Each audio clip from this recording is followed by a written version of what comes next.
Waktu kecil kita pasti banyak pertanyaan kayak gini deh. Adik, cita-citanya kalau udah besar mau jadi apa? Terus kita jawab, jadi dokter, jadi pilot, jadi polisi, jadi tentara, jadi tentara cyber army. Atau kalau anak zaman sekarang kayak bakal langsung bilang, gue pengen jadi YouTuber, gue pengen jadi selebgram, gue pengen jadi seleb TikTok, pengen jadi barista ya kalau zaman sekarang ya. Pengen bikin kopi, pengen jadi luwak, atau gamers mungkin, hackers, pokoknya macam-macam deh. Dunia tuh udah berubah banget ya sekarang. Cita-cita pun udah beda-beda gitu. Jadi semakin beragam gitu. Kalau dulu otoritas atau kekuasaannya tuh ada di tangan orang tua ya. Sekarang beda. Dulu orang tua yang menentukan lu ntar jadi apa, lu ntar sekolah di mana gitu. Mungkin sekarang juga masih banyak, cuma nggak seperti dulu ya. Dulu anak-anak tuh nggak boleh tuh berdebat sama orang tua. Yang orang tua bilang ya harus diiyakan gitu. Bahkan ya, anak kalau ngomong sama orang tua tuh harus nunduk. Harus nunduk kalau bicara sama yang lebih tua juga. Kalau sekarang anak muda kita biasanya bisa dengan santai bilang, oh nggak bisa gitu dong mah. Menurut aku tuh bla bla bla bla bla gitu. Kita anak-anak muda tuh berani berpendapat gitu, berani mengutarakan apa yang ada di pikirannya. Nah sekarang ini internet membuka cakrawala dunia tentang berbagai hal yang mau kita cari. Dari mulai pendidikan, berita, life hack gitu kan, tips, cara bikin ini, cara bikin itu, sampai yang gak bener juga ada gitu kan. Challenge-challenge yang aneh, prank, joget-joget, segala macem lah ya. Kita semua tahu itu semua. Lalu apakah itu berarti dunia jadi lebih baik pada saat masa lalu? Tentu aja enggak ya, ada plus dan minus, dan itu gak bisa dibandingkan. Lebih baik dulu apa lebih baik sekarang gitu. Setiap masa tuh punya kesusahannya sendiri-sendiri. Pun dalam proses setiap orang meraih cita-citanya. Jadi kalau ada pertanyaan yang gue bisa tanya ke kalian gitu, cita-cita kalian apa sih? Coba deh kalian pikirin. Cita-cita kalian saat ini apa? Kalian mau jadi apa? Kalau kalian sudah menemukan jawabannya, kalian simpan di dalam pikiran kalian. Coba kalian pikirkan. Kalau gue boleh cerita ya, dulu gue sering lihat bokap gue gambar ya. Gue tertarik banget dan kebetulan jadi suka gambar juga. Lingkungan keluarga gue itu melihat hobi gue itu. Jadi dalam tanda kutip, mereka tuh mendorong gue untuk bercita-cita jadi pelukis. Jadinya tiap kali ada yang nanya sama gue, kamu cita-citanya apa gitu. Gue selalu jawab, saya mau menjadi pelukis gitu kan. Saat itu tapi yang gue nggak tahu di masa depan ya, di saat ini, di ketika gue sudah besar gue baru tahu kan. Jadi pelukis itu nggak semudah modal suka gambar aja. Apalagi zaman itu nggak kayak zaman sekarang ya.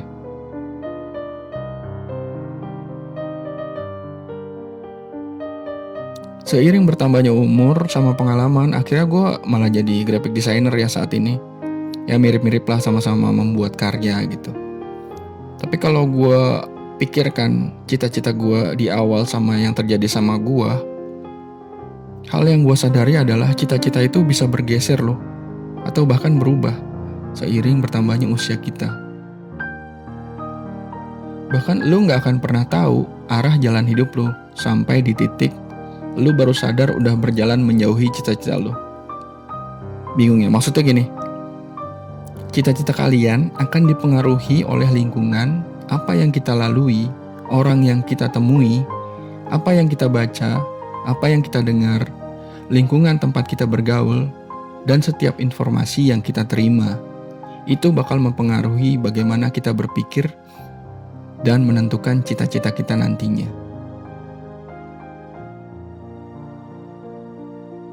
Contohnya nih, misalnya gua ambil kisah dari Joko Anwar. Tahu ya Joko Anwar, sutradara. Dari kecil dia punya cita-cita jadi bintang film karena sangat suka dunia sinematografi. Hidupnya berjalan, cita-citanya tetap ada di hati dan di kepalanya.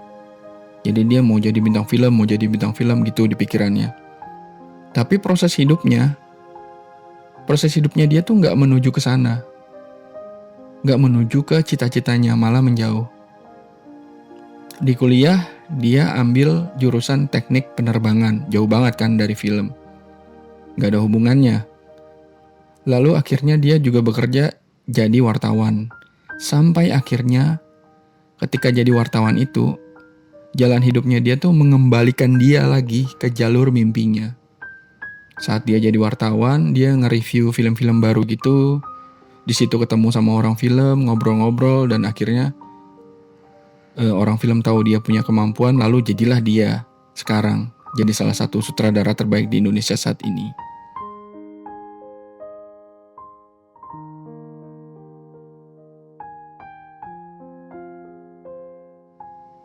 Jadi kita boleh kan punya mimpi tinggi? Ya tentu aja boleh. Tuhan ngasih kita kehendak bebas. Free will ya.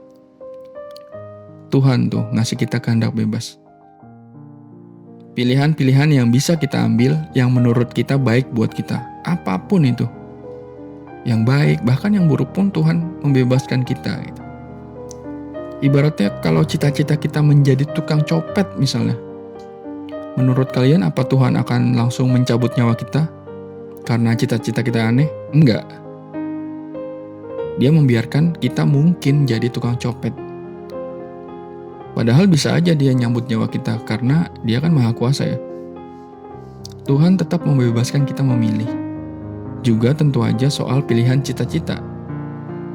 Buat teman-teman yang sekarang masih sekolah, kuliah, atau bekerja, atau bahkan mencari pekerjaan, kalian tuh harus percaya aja kalau Tuhan itu memelihara kita dan mimpi-mimpi kita.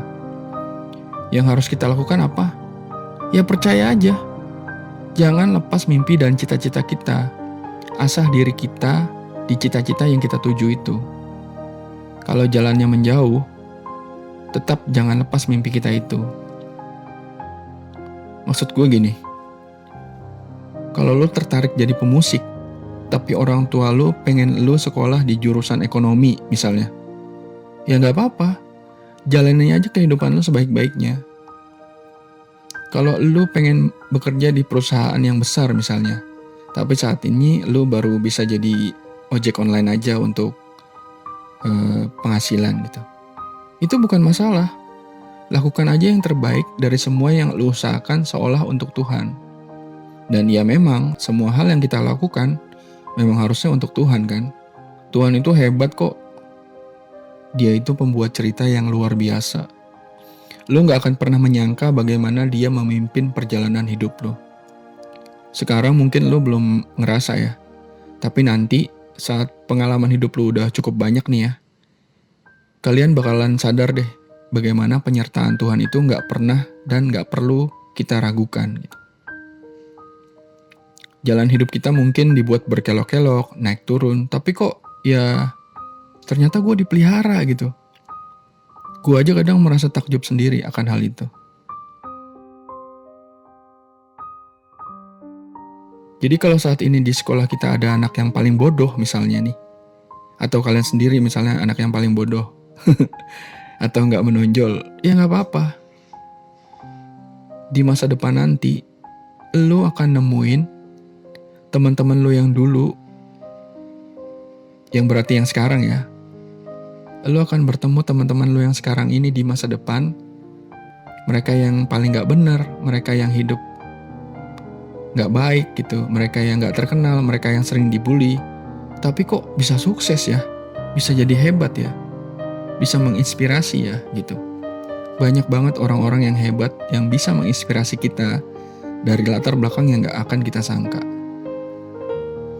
Nah, kalau kita baca dari kitab Amsal 23 ayat 18, Bisa kita buka Amsal 23 ayat 18. Di situ ditulis begini.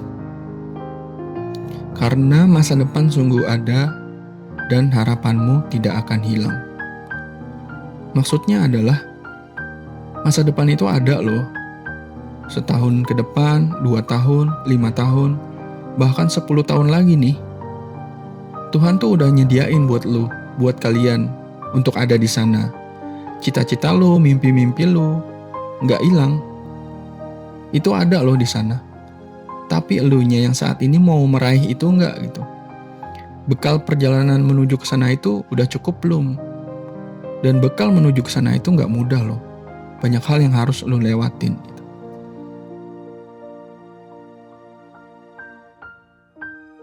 Tapi hal penting lainnya adalah lu siap nggak meraih harapan dan masa depan yang disiapkan Tuhan itu.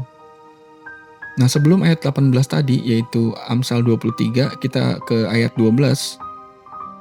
Itu ditulis begini. Arahkan perhatianmu kepada didikan dan telingamu kepada kata-kata pengetahuan. Dari ayat ini jelas, untuk meraih cita-cita kalian, mimpi-mimpi kalian, harapan kalian, dikasih tahu bahwa kita harus sadar didikan yang baik.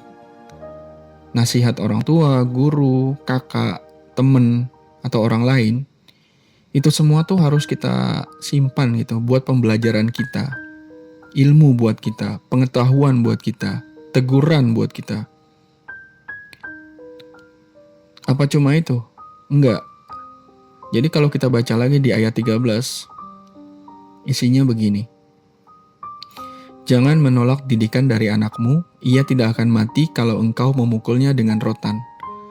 Engkau memukulnya dengan rotan, tetapi engkau menyelamatkan nyawanya dari dunia orang mati.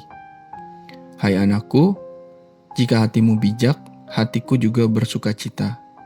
Jiwaku bersukaria kalau bibirmu mengatakan yang jujur.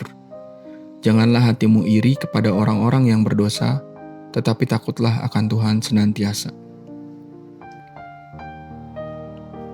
Ada yang pernah dipukul dengan rotan gak sih? Mungkin gak ada yang pernah ya, anak-anak zaman sekarang. Karena kalau zaman sekarang dipukul pakai rotan sama orang tuanya bisa-bisa lapor polisi atau jadi viral mungkin. Jadi dipukul sama rotan tuh sakit, perih gitu di paha. Bahkan gue aja dulu tuh pernah diikat di pohon ya, karena gue bandel, gue gak ngerti apa. Nah, dipukul sama rotan tuh sakit kan, perih gitu di paha.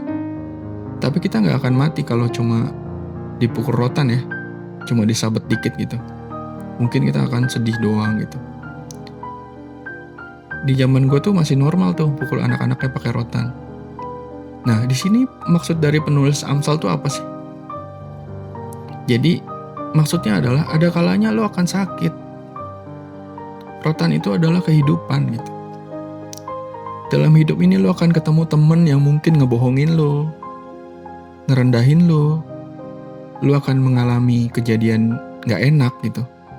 Misalnya gak lulus ujian, gak lulus tes, nilai jelek, atau di tempat kerja disuruh-suruh, dianggap gak berguna, dianggap malas, dianggap gak penting, gak dipercaya, diselingkuhin pacar, kehilangan temen, dihina, dan segala macam deh yang bikin sakit hati gitu. Bikin patah hati. Tapi percaya deh, selama lo masih hidup dan berjuang, lalu jadikan itu semua sebagai pelajaran, masa depan yang Tuhan janjikan itu masih nunggu lo. Gak hilang sama sekali. Itu ada. Ada masih masa depan itu di situ. Di ayat 24 tadi juga dijelasin kan. Kita mungkin sakit karena dipukul pakai rotan gitu. Tapi justru itu akan membuat kita jadi kuat dan selamat di masa depan karena sudah terlatih. Gitu. Karakter lo, mental lo tuh diuji dari semua yang lo alami selama hidup ini. Lo harus disakitin dulu, lo harus dikecewain dulu, lo harus dihancurkan dulu gitu. Baru setelah lo bangkit, lo bisa jadi pribadi yang lebih baik gitu.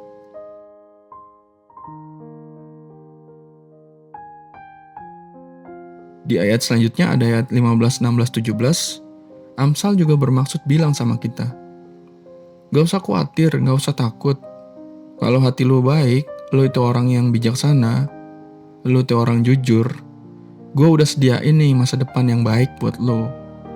Lu gak perlu iri sama orang lain, gak perlu iri sama temen lu, tetangga lu, sama rekan kerja lu, yang misalnya gak bener tapi bisa sukses, yang misalnya nyontek tapi nilainya bagus. Gak perlu lu iri sama mereka semua. Asal yang penting itu hidup lu tuh tertuju sama Tuhan, sama gue, kata Tuhan gitu ya. Sisanya chill, tenang aja, santai aja, kira-kira gitu ya kata Tuhan. Masa depan yang baik udah gue sediain buat lo, gitu kira-kira kata Tuhan. Jadi kebijaksanaan, kejujuran, kerajinan, integritas, itu tuh membentuk karakter kita. Itu juga yang Tuhan mau kita melatihnya untuk masa depan yang dijanjikannya. Karakter yang baik juga ditujukan dengan attitude atau tingkah laku yang baik gitu. Kalau kata John Maxwell, orang mungkin mendengar kata-katamu, tetapi mereka bisa merasakan tingkah lakumu. Attitude lu bisa dilihat dan dirasakan orang lain. Bagaimana kita bersikap terhadap orang lain, menerima orang lain, sikap rendah hati kita, komunikasi kita, menghormati orang lain, beradaptasi, itu semua tuh attitude yang penting dan perlu. Dan malah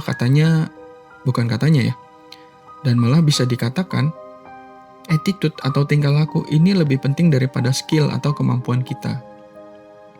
Jadi kemampuan tuh di bawahnya attitude gitu. Lu berperilaku baik dulu, baru orang bisa menghargai skill lo.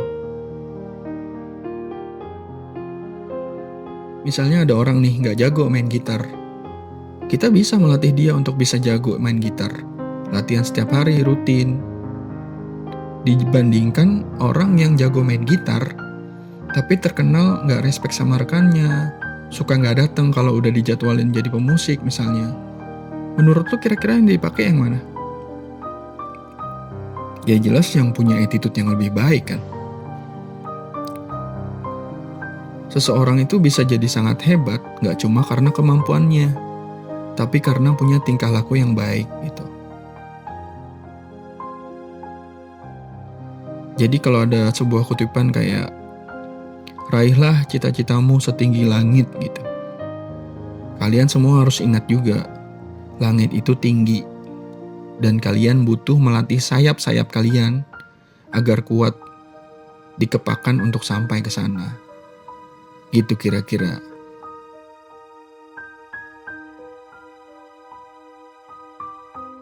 Akhirnya penutup, semoga kita semua di sini, teman-teman di sini dapat meraih cita-citanya. Dapat menemukan tujuannya di masa depan. Amin.